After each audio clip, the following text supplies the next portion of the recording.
When she woke next, Coral didn't know what time it was, but she knew something was very, very different.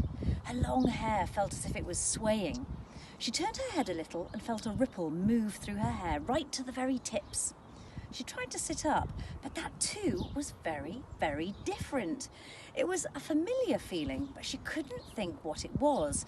She felt slower, but at the same time lighter. It was almost as if she was under... Coral's eyes widened. Underwater! But that wasn't possible. How could she be underwater in her own bedroom? What had happened? How was she even breathing? Coral exhaled and a stream of bubbles came out of her mouth. She looked around. Her curtains were waving gently round her window like long strands of yellow gingham seaweed. Apart from that, the room looked the same, although there was no doubt about it. It was underwater. Suddenly, out of the corner of her eye at the far end of the room, Coral saw tiny blue flashes of light. Something very small was watching her, twinkling and sparkling and darting from side to side. The flashing grew faster and faster. Whatever it was spun around, dived down, shot up high, then whizzed back.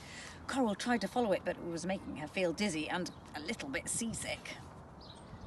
The zipping and glittering stopped directly in her line of sight. This glimmering little thing was looking straight at her.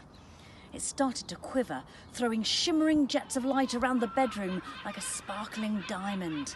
Then it drew itself up and zoomed at top speed straight at her. Coral froze. She braced herself for the worst. Something was attacking her and she had no idea what to do. Her bedroom was underwater and now some sort of weird alien sea being was washing right for her. She sat still, screwed her eyes tight shut and braced herself, ready to take whatever was coming. She waited.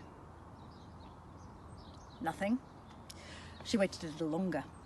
Still, nothing.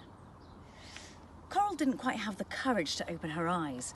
She could sense something very close. She felt slight stirrings in the water in front of her face.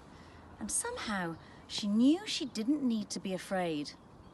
Slowly she opened one eye and then the other. What she saw was totally and utterly unexpected. Hovering right in front of Coral's face was the tiniest, most exquisite little fish she had ever seen. Its excited, trembling body was a dark, velvety blue-black, covered with glittering spots that seemed to shimmer with a life of their own. Bright blue, pale blue, turquoise, silver, deep violet, all twitching and gleaming, illuminating her room like a disco ball. Coral was transfixed. She had never seen such a wonderful little fish. "I'm fabulous," said a sweet voice. "Wow," breathed Coral. "Yes, you are." "No," the fish giggled, like soft tinkling bells. "Fabulous, that's my name." And as if to prove just how fabulous she was, she flipped a triple backward somersault and blew a huge stream of bubbles right at Coral.